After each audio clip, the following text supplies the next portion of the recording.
Okay, so we're diving deep today into a case that, honestly, it's just baffling and heartbreaking. It's the disappearance of Jennifer Kesse. Yeah. Back in 2006, January 24th, to be exact. Huh. Picture this.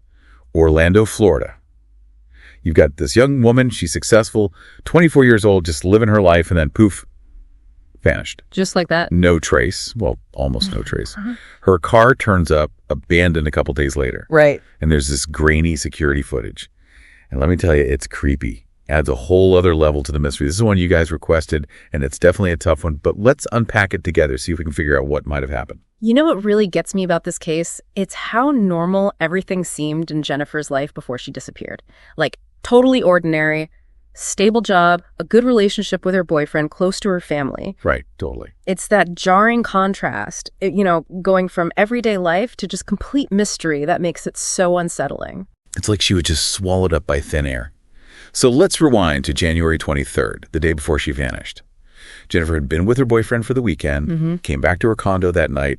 Everything seemed pretty standard, Exactly. And that's what makes the next morning so strange. Both her boyfriend and her family, they try calling her. No answer. Goes straight to voicemail. Yeah. And for Jennifer, that was super unusual. She was always in touch with people. Big red flag right there. Huge. That break in her routine, it's like the first alarm bell. Then 2 days later, her car shows up. Oh. A black Chevy Malibu, 2004. About a mile from her place at this apartment complex. Yeah. But here's the thing. The complex is known for having lots of temporary residents. People coming and going all the time. Not a lot of long-term folks. Interesting, yeah. It's a place where someone could blend in. No one really knows each other, makes you think. For sure. And in the car itself, no signs of any struggle inside.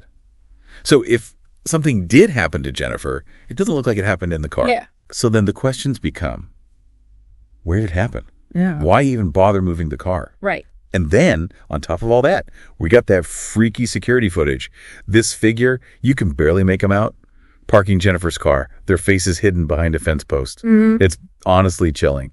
You said it. I bet that footage drives investigators crazy. It confirms someone else was involved in moving the car, but it doesn't give them a clear ID. Right. It's a lead that goes nowhere. Absolutely. Yeah.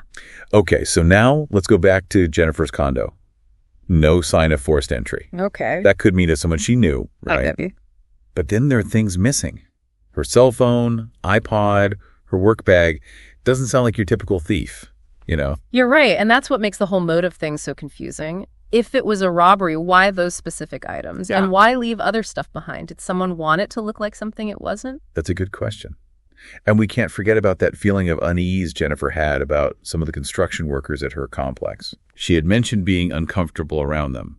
Some of the guys have been making inappropriate comments. Yeah, that brings up a really important point in these kinds of investigations. You got to look at everything, even if it seems a little off at first. Yeah. Was there someone working construction who might have had a reason to do this? Did they have the opportunity? I'm sure the investigators would have looked into that angle. Absolutely.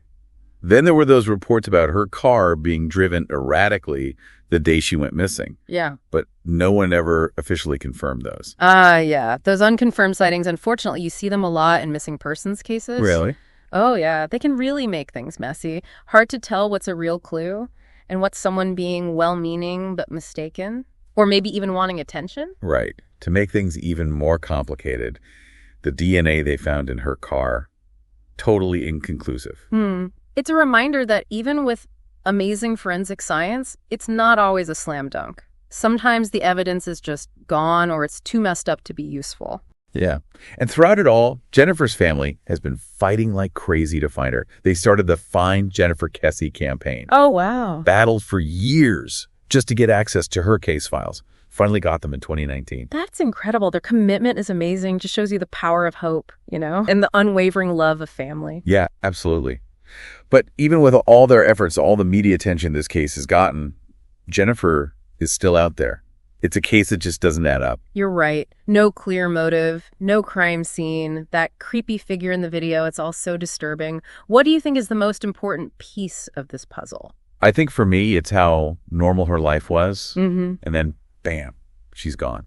Like, it could happen to anyone. Makes you think twice about everyday things. Yeah, definitely. And it makes you wonder if it could happen to her, could it happen to any of us? It's a haunting thought. If you were in charge of this case, what would you do next? That's a tough one. Yeah, absolutely.